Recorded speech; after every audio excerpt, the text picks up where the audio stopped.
ইসলামী bank চেয়ারম্যানের পদত্যাগ দাবিতে মতিঝিলে বিক্ষোভ, পুলিশের লাঠিচার্জ, সাউন্ড গ্রেনেড নিক্ষেপ। মিরসরাই অর্থনৈতিক অঞ্চলে ৮ বছরেও বসেনি গ্যাস পাইপলাইন, উৎপাদন নিয়ে অনিশ্চয়তায় বিনিয়োগকারীরা।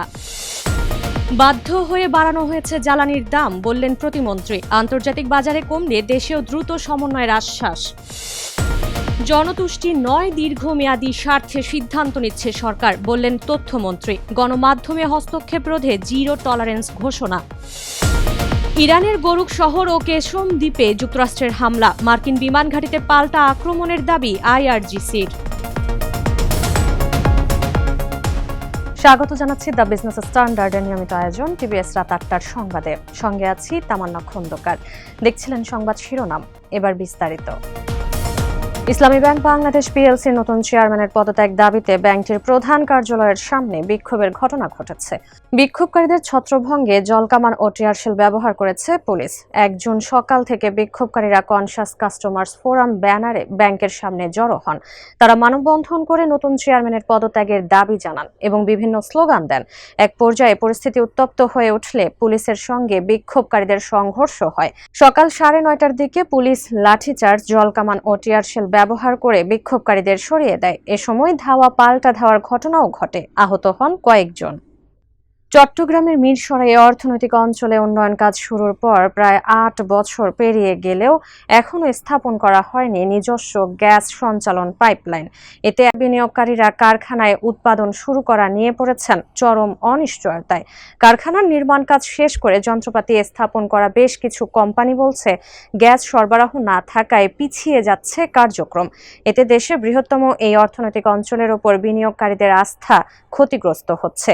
খাত সংশ্লিষ্ট জানান, গ্যাসের মতো প্রয়োজনীয় শিল্প ইউটিলিটি নিশ্চিত না হওয়ায় সুষ্ঠুভাবে কার্যক্রম পরিচালনা করতে পারছে না অনেক প্রতিষ্ঠান। বাধ্য হয়ে অর্থনৈতিক অঞ্চলের বাইরে থেকে এলপিজি এনে কার্যক্রম পরিচালনা করছে কিছু প্রতিষ্ঠান।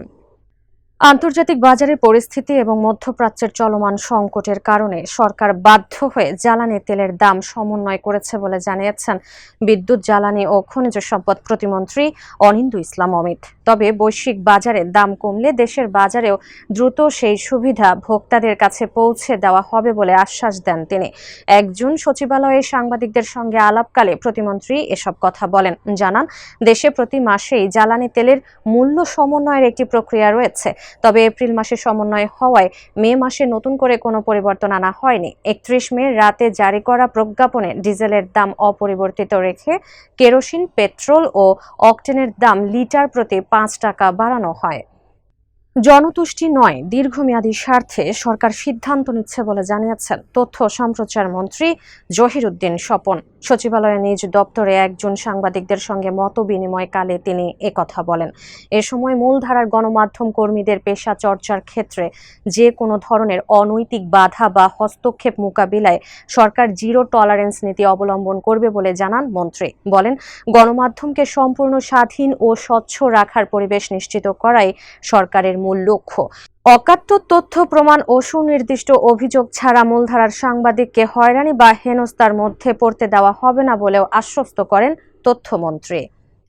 ইরানের গোরুক শহর এবং কেশম দ্বীপে থাকা রাডার ও ড্রোন ঘাঁটিতে হামলা চালিয়েছে মার্কিন সেন্ট্রাল কমান্ড সেন্টকম। চলতি সপ্তাহের শেষের দিকে এই হামলা হয়। এক্সে দেওয়া পোস্টে সেন্টকম জানায়, আন্তর্জাতিক জলসীমায় একটি MQ-1 ড্রোন ভূপাতিত করা সহ ইরানের আগ্রাসী পদক্ষেপের জবাবে এই হামলা চালানো হয়েছে। অন্যদিকে মধ্যপ্রাচ্যে যুক্তরাষ্ট্রের একটি বিমান ঘাঁটিতে পাল্টা আঘাত হানার দাবি করেছে ইসলামী বিপ্লবী guard corps IRGC। Fars news এজেন্সির প্রতিবেদনে বলা হয়, IRGC অ্যারোস্পেস ফোর্সের ফাইটারগুলো সেই বিমান ঘাঁটিতে আঘাত হেনেছে, যেখান থেকে হামলাটি চালিয়েছিল মার্কিন বাহিনী।